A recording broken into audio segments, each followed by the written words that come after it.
Jusqu'à 13h30, les midis de culture. Nicolas Herbeau, Géraldine Mosna-Savoie. Notre rencontre quotidienne, c'est une conversation à trois voix avec notre invité. Ce midi, il est graphiste, scénographe, dessinateur et scénariste de bande dessinée. Au fil de sa bibliographie, il n'a de cesse de questionner les formes narratives, il casse les codes de la bande dessinée et s'interroge sur le livre comme support, comme objet. Il est notamment adepte, vous le verrez, du noir et blanc. Son dernier ouvrage est une expérience de lecture. Deep It offre une fin à son diptyque qui questionne l'avenir de l'humanité et l'intervention de l'intelligence artificielle. Bonjour Marc-Antoine Mathieu. Bonjour. Bienvenue dans les Midis de Culture. Qu'est-ce qui vous passionne tant, Marc-Antoine Mathieu, avec l'intelligence artificielle ? C'est quand même quelque chose de pas anodin. C'est un truc qui nous tombe dessus, à nous les humains. Tout d'un coup, même si ça paraît subi, ça fait quand même 30 ans que l'aventure a un peu démarré, enfin même plus que ça, puisque si on monte à la machine de Turing, ça fait presque un siècle. Et c'est quand même l'humain a inventé un outil vraiment très très singulier, pas comme les autres. Et il va falloir s'y intéresser de près. Mais alors ça provoque quoi en vous? De la fascination, de l'angoisse? Parce que quand on est un créateur d'images notamment, on peut se dire que de se faire remplacer par une intelligence artificielle, c'est pas le meilleur des destins qui peut nous arriver. Oui, c'est effectivement un des avatars de ce qui peut se produire, et c'est vrai que ça peut faire peur. Je ne sais pas si ça me fascine ou si ça me répugne. En tous les cas, ce qui est sûr, c'est que c'est un terrain de rêverie incroyable. Je pense qu'aucun créateur ne peut se dire froid face à un outil, à une aventure aussi incroyable et avec autant de perspectives qu'elle comporte en elle. Et des auteurs tels que Kadik, évidemment, s'y sont plongés avec tout l'imaginaire qui est afférent. Est-ce que selon vous, on est à égalité en tant que créateur avec une machine, avec une intelligence artificielle? Parce que c'est ça aussi, se dire, s'y confronter, s'y intéresser, qu'on soit fasciné ou pas, c'est, voilà, est-ce qu'on va pas être avalé par la machine? C'est-à-dire que pour l'instant, on en est encore loin. Je pense que la création d'un esprit humain, c'est quand même quelque chose de tellement fou quand on s'intéresse un peu à la neurobiologie, aux neurosciences. On se rend très vite compte que le cerveau humain, il est quand même à un niveau très très élevé de complexité et que la machine, pour l'instant, en est loin. Mais au train où ça va, et vu comment l'humain vit l'aventure et comment il la rend exponentielle, on peut imaginer, on peut se questionner sur le fait que peut-être un jour, la machine, ce que j'appelle la machine, comme d'autres, pourra peut-être effectivement dépasser l'humain. Il y a déjà plusieurs albums de BD français qui ont été créés avec une intelligence artificielle, déjà publiés alors en auto-édition, parce que pour l'instant, il faut bien le dire, les maisons d'édition traditionnelles freinent des cas de fer. Il y a eu encore un exemple cette semaine, puisqu'il y a le festival d'Angoulême qui s'est déroulé avec une BD qui s'appelle Un autre monde, dont le scénario a été écrit par un homme, mais les illustrations par un logiciel d'intelligence artificielle capable de générer justement des images. Qu'est-ce que ça vous inspire, vous ? Ça m'inspire le fait qu'il faut qu'on en discute, il faut qu'on en parle beaucoup, et c'est bien que justement on puisse en parler par un retour de cette table. Plus on en discutera, en fait, tout nouveau défi à l'humanité nécessite forcément de notre part à la fois bien sûr une réaction, mais un approfondissement de notre savoir quant à ces nouvelles technologies. Là, il est bien évident que remplacer la création par une machine inquiète, forcément. Ça m'inquiète en tant que... Mais en même temps, je me dis, est-ce qu'il n'en a pas toujours été ainsi? Est-ce que l'histoire de la technologie, l'histoire de la machine, c'est pas quelque chose de constitutif à l'esprit humain? On dit toujours... l'homme a façonné des outils, puis à un moment donné, l'homme se retourne, il s'aperçoit que les outils l'ont façonné à son tour. Donc, et là, ça va être encore le cas pour le deep learning et tout ce qui en découle. Sauf que là, c'est vrai qu'il y a un changement, enfin, il y a un niveau d'échelle vraiment qui diffère. Donc, pourquoi pas être étonné par la création d'une intelligence artificielle? Pourquoi pas? Mais faut pas rester béat devant ça. Si c'est simplement de la consommation, si c'est simplement des machines qui vont faire mieux que déjà des scénarios qui étaient eux-mêmes des fois parfois des mêmes, moi ça ne m'inquiète pas trop. Le jour par contre où l'intelligence artificielle arrivera à faire mieux que le génie humain, mais dans le cadre du génie, c'est-à-dire de me surprendre et d'approfondir mes savoirs et de me faire évoluer dans mes sentiments, dans mes émotions, et m'améliorer même dans ma pensée, dans mon rapport au monde, alors là, ce sera merveilleux, mais ce sera aussi, bien sûr, très inquiétant. Marc-Antoine Mathieu, on a demandé à ChatGPT il vient nous raconter l'histoire de DeepIt. On a osé faire ça avec l'équipe du Midi de Culture. On écoute et vous réagissez ensuite. Titre: Écho de l'humanité. Face à une apocalypse climatique, des scientifiques créent le projet Genesis pour sauvegarder l'essence de l'humanité. Une gigantesque base de données, associée à une intelligence artificielle appelée Aeon, stocke des connaissances humaines et recrée artificiellement l'esprit humain. Les esprits humains artificiels vivent en symbiose avec Aeon, formant une nouvelle entité intelligente. Ils redécouvrent la culture, l'histoire et les émotions humaines dans un environnement virtuel. La civilisation post-humaine émerge, façonnée par la fusion de l'intelligence artificielle et de l'esprit humain recréé. Dans cet écho de l'humanité, la mémoire informatique devient le témoin de ce que fut l'humanité, tandis que l'intelligence artificielle guide la résurgence d'une existence nouvelle et évoluée. Voilà Marc-Antoine Mathieu, ce que ChatGPT a inventé à partir des éléments qu'on lui a donnés concernant votre histoire, vous, DeepIt. Alors il a inventé un nom qui s'appelle Écho de l'humanité, il a inventé le nom de cette intelligence artificielle. Est-ce que ça résume bien en quelques lignes l'histoire que vous nous racontez dans DeepIt? En fait, pas du tout. C'est à la fois rassurant et en même temps un peu dommage. C'est-à-dire que... C'est un peu nul, en fait. Oui, c'est un peu nul parce que justement, tout ce qui est évincé, là, c'est tout ce qui devrait, ce que j'aimerais, en fait, qui ressorte avec la lecture de DeepMe et DeepIt, c'est-à-dire aussi une forme de poésie. C'est vrai qu'il y a une croûte technologique dans DeepMe et DeepIt, puisque ça parle d'intelligence artificielle, ça parle de neurobiologie, ça parle du cerveau, ça parle de l'histoire de l'humanité, du data, enfin tous ces mots qu'on entend un peu depuis maintenant 2 décennies. Mais justement, à travers ça, moi j'essaye d'en faire quelque chose d'autre qui doit être singulier et qui doit permettre d'amener un petit contexte, une lecture qui peut enrichir la vie ou la rêverie autour de ce sujet-là. En plus, l'intelligence artificielle, la ChatGPT, invente des mots que moi, justement, j'ai évité d'utiliser. Alors ça, c'est un peu... Ça ne ferait pas, justement, un reporter, un journaliste humain. Par exemple, Genesis, non, ça va pas. Si j'ai appelé mon personnage Adam, c'est pas pour qu'à côté de ça, on dise « Ah oui, c'est la Genèse ». Non, c'est au lecteur un peu d'imaginer si c'est une nouvelle Genèse ou si elle est foireuse. Et c'est ça le problème, c'est que la croûte, on va dire, en fait, c'est de la vulgarisation fastoche. Ouais. Et justement dangereuse, comme toutes les vulgarisations qui se répandraient trop. Je suis pas contre la vulgarisation, mais à ce niveau-là, voilà. Alors plongeons-nous tout de même dans cette histoire. Donc, DeepIt, second volet de ce diptyque qui a commencé par DeepMe, mais on va commencer, nous, par DeepIt pour que ce soit plus clair pour tout le monde. On rencontre Adam, qui est donc seul au monde, qui vit dans une capsule à hublot, dans une forme de errance. Il ne sait pas vraiment pourquoi il est dans cette situation, et c'est ça qui est intéressant, et c'est tout le départ de cette histoire, c'est que on ne sait pas qui est vraiment Adam. On ne sait pas à quoi il ressemble, lui non plus. D'ailleurs, il essaye de savoir, mais il n'y arrive pas. Et qu'est-ce que fait Adam dans cette sorte de navette spatiale, on pourrait dire? Mais ça, c'est moi qui le vois comme ça, Marc-Antoine Mathieu.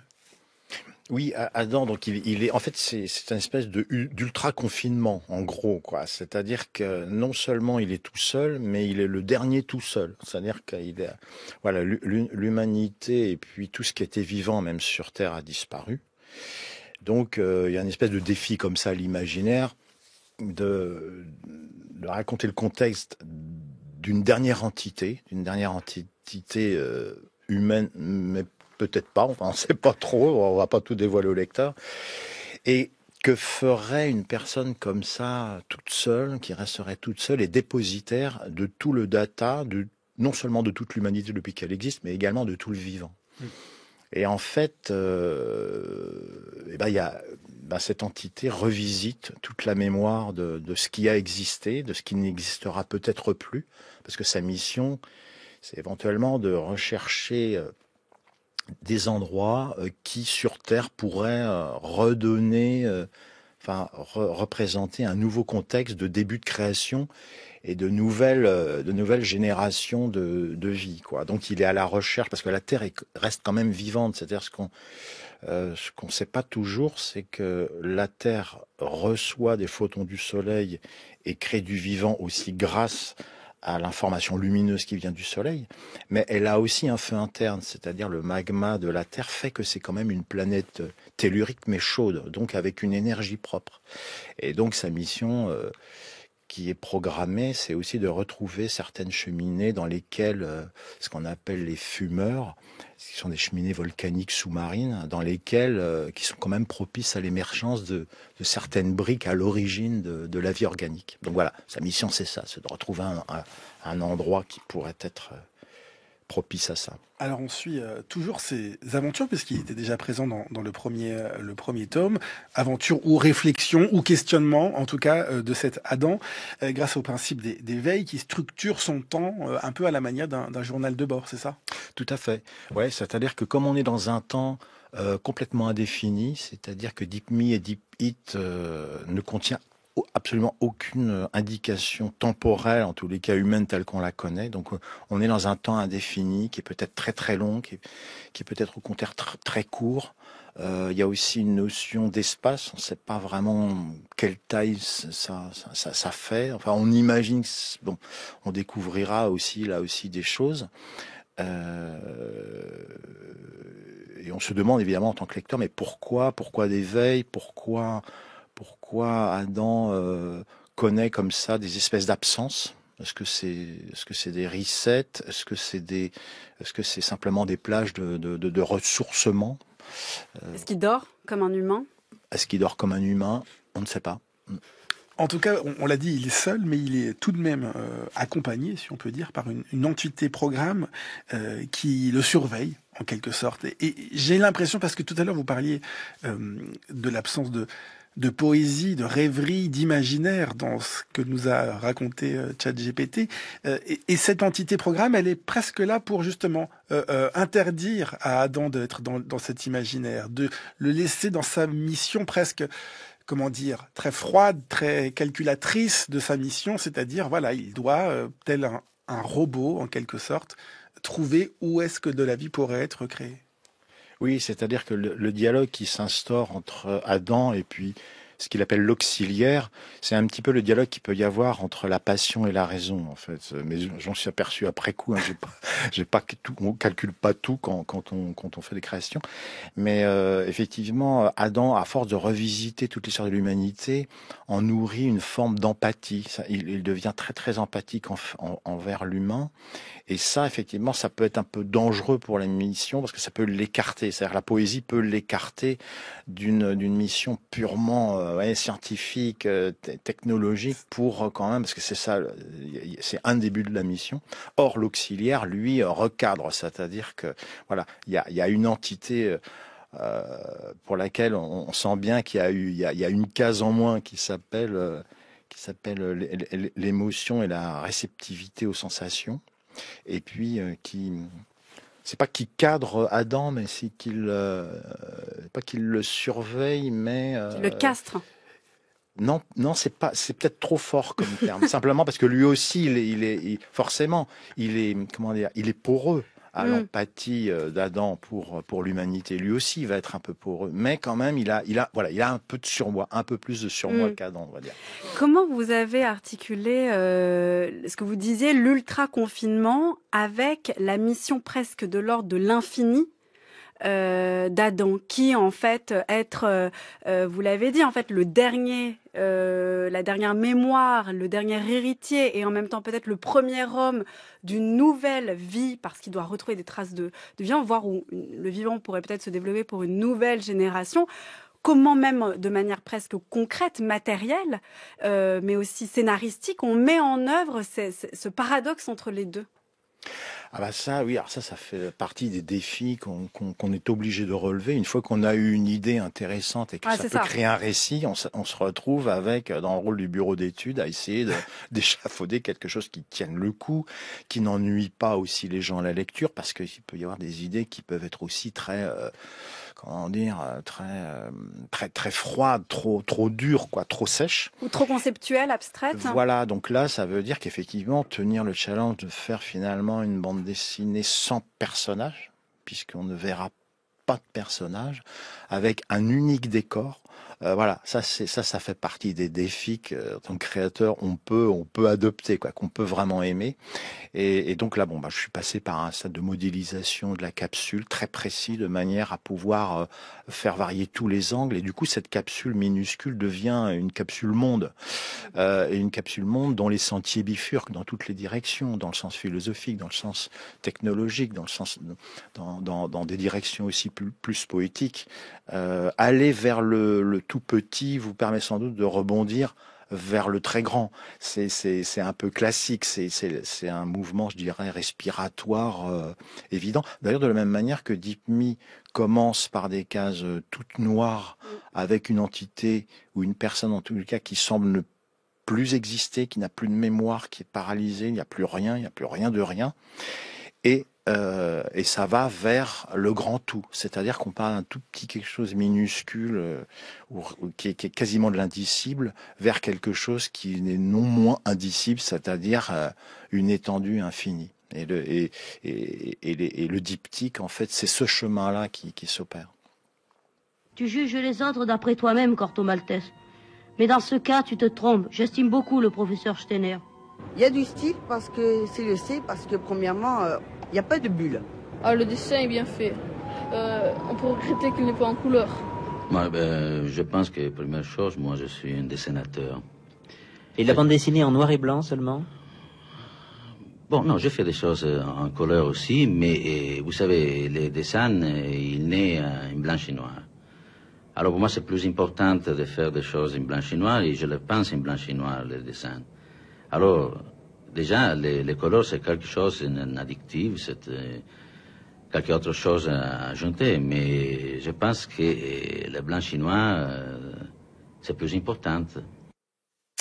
La voix du créateur de Corto Maltese, le dessinateur italien Ugo Pratt, dans les après-midi de France Culture en 1973. Et sa voix a été précédée par quelques réactions de lecteurs qui disent « Bon, ça va, le dessin est bien fait, mais... » tout de même, il n'y a pas de bulle et il n'y a pas de couleur. J'imagine que on vous a fait les mêmes remarques avec Deep Me et Deep It, puisque Deep Me, le premier volume, est noir, avec une couverture noire, avec simplement en surimpression quasiment, ou en tout cas en brillant le titre du livre. Deep It est tout blanc, avec à l'intérieur une variation de nuances de gris. Donc c'est vrai que ça peut surprendre. D'abord, quand on ouvre une bande dessinée, on s'attend à peut-être voir le monde qui est autour de nous. Avec ces couleurs-là, est-ce qu'on voit le monde qui est autour de nous ? Oui, j'aime à le croire. C'est vrai que c'est le piège de tous les arts, on va dire figuratif, c'est-à-dire que la bande dessinée est un art figuratif, mais je pense que ça accédera un jour à autre chose, j'en suis persuadé, parce que l'aventure de la bande dessinée, depuis le début, nous montre que l'aventure est loin d'être finie et qu'elle nous emmènera dans des endroits qu'on ne s'attend pas, et qu'on ignore encore. Mais ce qui est sûr, c'est que, comme c'est un art figuratif, forcément, on attend du figuratif. On attend des vrais regards, on attend des vrais personnages qui s'incarnent, on attend de la couleur, on attend en fait une représentation du réel.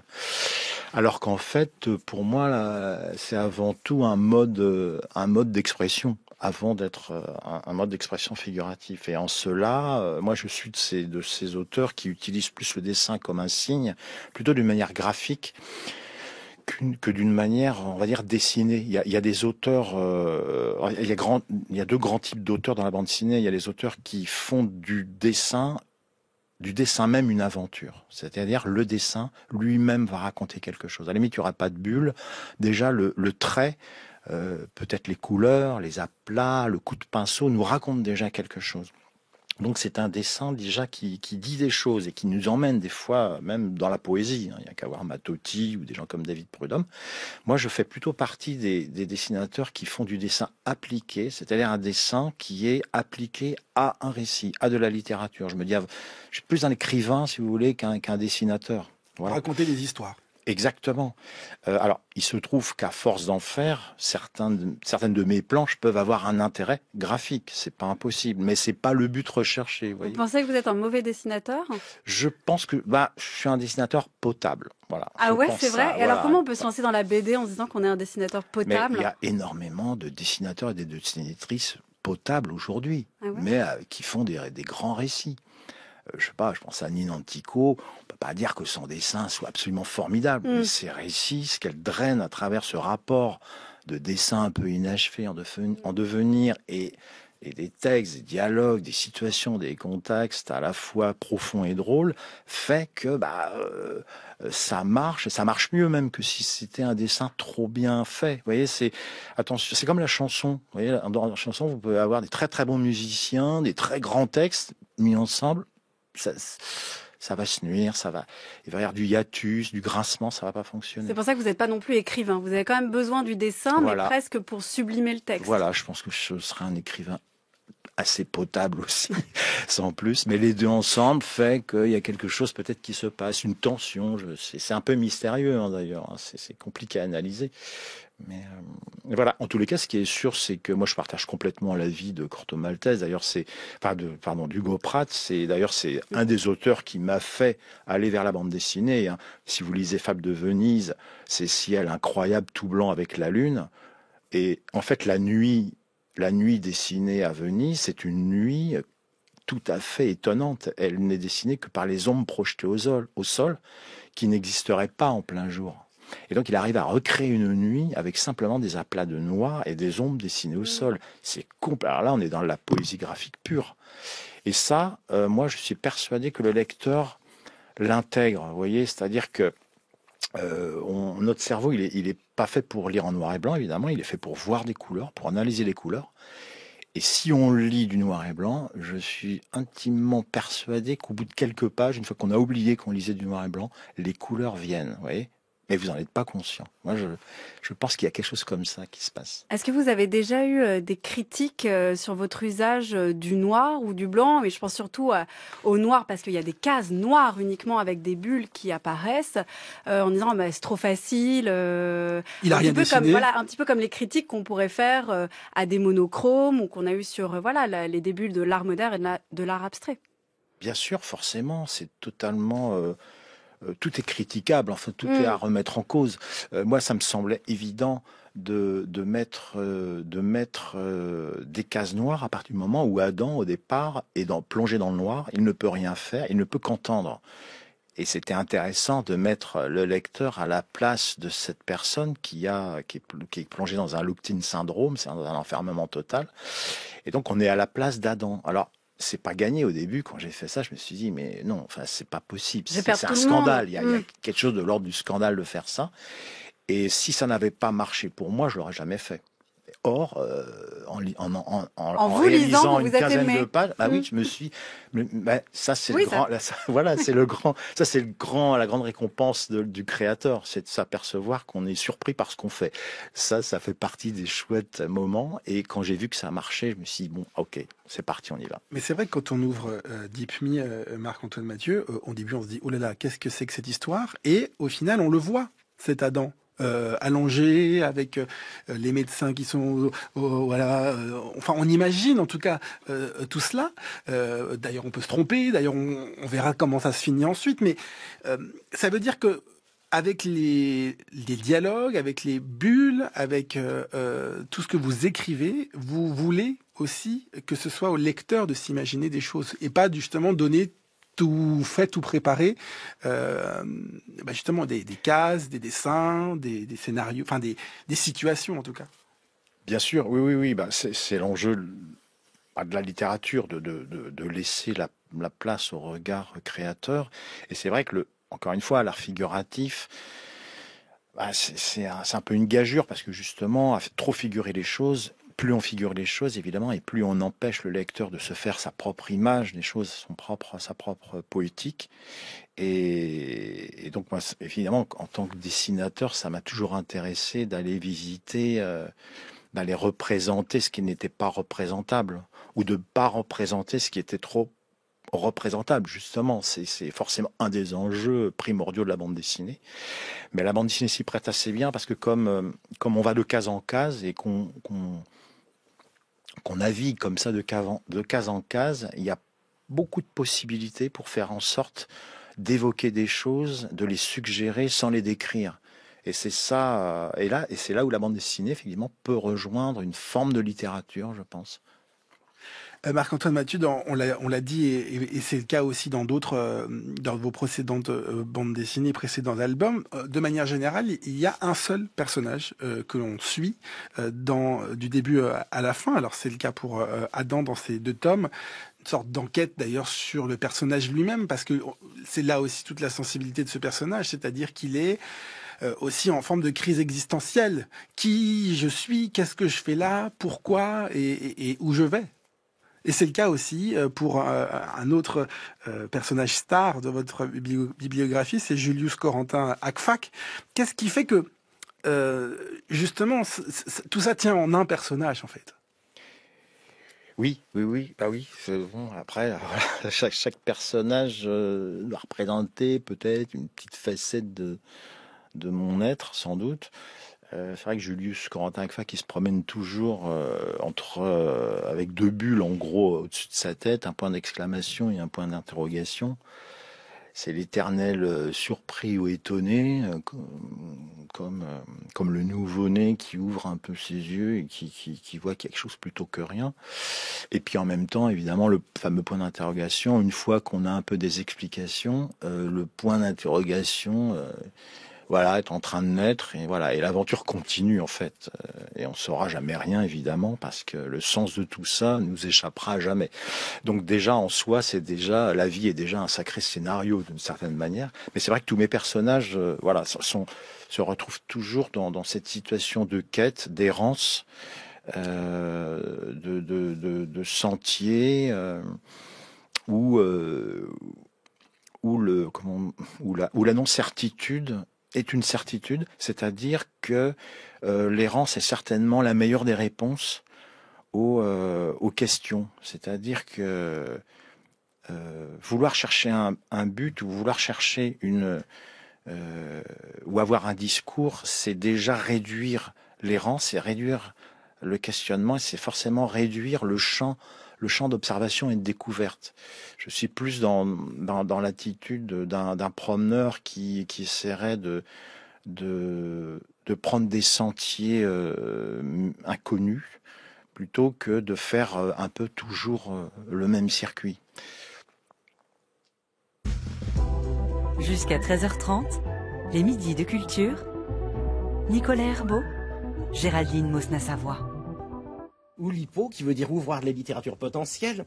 Je dois dire que quand j'ai eu l'idée de cette nouvelle activité, qui n'est pas une activité littéraire, nous n'avons pas fondé une école littéraire, nous nous occupons de créer des structures nouvelles, nous laissons les écrivains en faire des chefs-d'œuvre ou des navets. Celui qui a inventé le sonnet, par exemple, n'est pas responsable de ce qui est eu ensuite, ni en bien ni en mal. François Le Lyonnais, donnez-nous un exemple des structures nouvelles que vous contribuez à créer. Alors, un exemple de structure, c'est facile. Il y a par exemple l'antérime, que j'ai inventé dans les débuts de l'Oulipo, qui consiste à mettre la rime au début des vers. Voyons, il faut dire que l'Oulipo est né d'abord dans mes idées il y a à peu près 55 ans. J'en ai parlé à Queneau il y a à peu près 25 ans. Alors, vous vous amusiez, vous travailliez, quelle part entre les deux? On peut faire les deux en même temps. Un mathématicien, c'est un homme qui s'amuse tout le temps. Et vous êtes mathématicien. Précisément. Alors, je crois que c'est une séparation tout à fait factice que de vouloir séparer ou le canular ou l'intérêt scientifique. François Le Lyonnais, cofondateur avec Raymond Queneau du mouvement de l'Oulipo. C'était en 1972 dans l'émission Italique. Quel joli titre d'émission. C'est vrai, Marc-Antoine Mathieu. Créer des nouvelles structures, s'imposer des contraintes dans la création, j'imagine que c'est un état d'esprit qui vous parle. Complètement. D'ailleurs, je suis très admiratif pour tous les membres de l'Oubapo, parce que l'Oubapo existe. Ouvroir de bande dessinée potentielle. Tout à l'heure, tenu par des sommités drôlatiques et très fortes, telles que Étienne Lécroix, pour ne citer que celui-ci, mais il y a aussi François Hérol, enfin d'autres. Vous en faites pas partie, vous? Si, un petit peu. Moi, je suis un invité d'honneur, en fait. D'accord. Donc, un électron libre. Peu, hein. Voilà, je suis un électron libre dans l'Oubapo. C'est un de mes grands honneurs d'être parmi eux comme ça. Non, mais c'est vrai que l'association et l'Oubapo, c'est vraiment quand même des figures un peu tutélaires dans la bande dessinée, quoi. Donc, c'est bien de leur rendre hommage. Voilà. Mais c'est vrai que la bande dessinée, d'emblée, c'est un peu un exercice oubapien d'une certaine manière, parce que toutes ces cases qui se suivent les unes des autres, c'est terrible. C'est un peu comme, pareil pour le cinéma, ce cadrage permanent, c'est terrible en fait, c'est très coercitif. C'est encore l'enfermement, là. Tout à fait. Bien sûr, la case, le gaufrier, vous voyez, tout ça. Mais justement, c'est cette contrainte qui nous entraîne à les dépasser et forcément à faire de la bande dessinée un champ de création très singulier. C'est ces contraintes-là qui font sa spécificité et les génies qui en découlent. Oui. Je parlais tout à l'heure de Julius Corentin, Akfak, Prisonnier des rêves. C'est une série de 7 albums que vous avez réalisé depuis 1990 et le dernier a apparu en 2020. Justement, là, c'était l'idée, à chaque album, de mettre en place un jeu formel aussi pour raconter une histoire. Vous nous donnez quelques exemples ? Oui, par exemple, le processus, le noyau central, c'était la spirale, c'est-à-dire là aussi une contrainte particulière, mais une contrainte faite de potentiel presque infini. C'est-à-dire que la spirale, c'est une figure où qu'on soit, on est à la fois au centre et à la périphérie. Donc effectivement, pour la rêverie, c'est bien, quoi. C'est un vrai chouette sentier.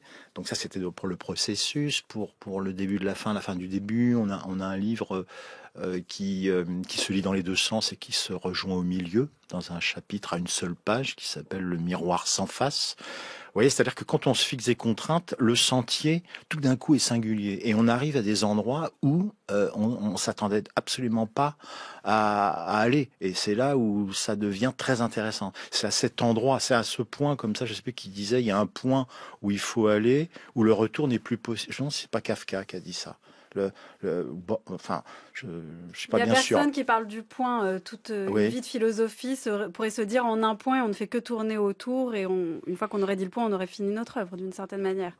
Mais voilà, inatteignable. Inatteignable. Oui. Autre exemple où là vous incorporez l'idée du temps aussi dans votre bibliographie, c'est 3 secondes chez Delcourt en 2011. Et là presque. Après, on va aller dans un instant sur les autres formes que ça a pris, mais vous ajoutez cette dimension temporelle. Racontez-nous peut-être, parce qu'en fait, c'est pas facile à expliquer. Dans chaque planche, on avance vers un personnage dans un temps très donné, comme au cinéma. Oui, presque. Alors 3 secondes, c'est l'histoire. Je crois que c'est le scénario, l'histoire la plus courte qui existe dans la bande dessinée dans le monde.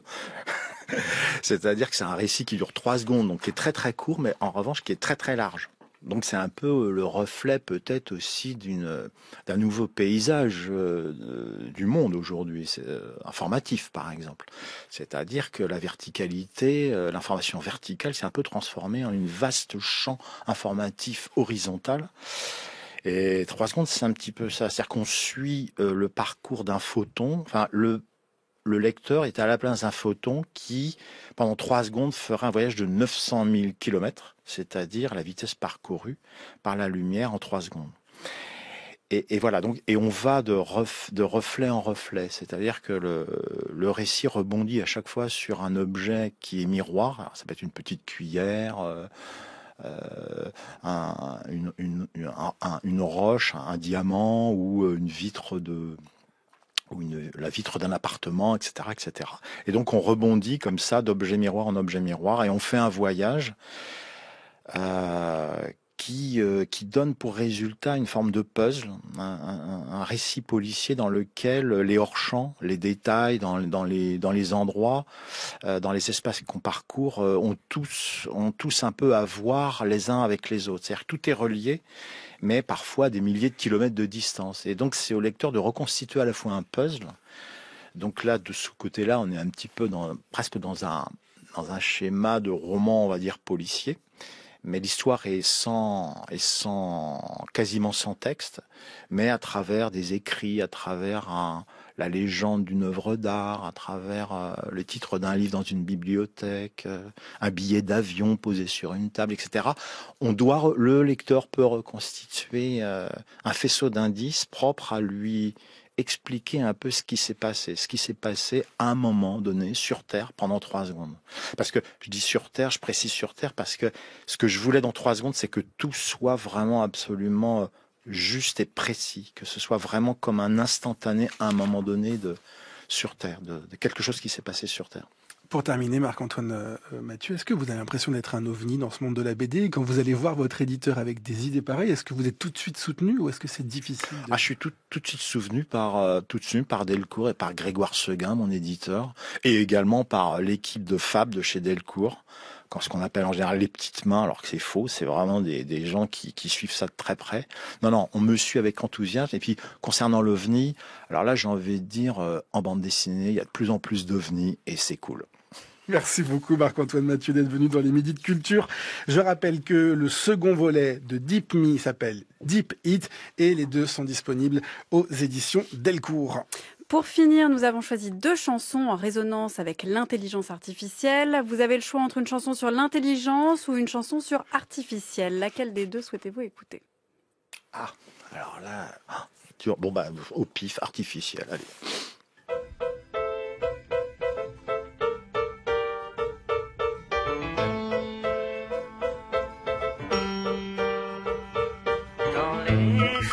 De la ville machine, sous un soleil artificiel, une musique IBM pour le long des bétons fleuris, les offres au bout de l'an 3000 sur des matelas en plastique entre 2 sandwichs d'héroïne et toute Dylan et Jéhovah. La la la la la la la la la la la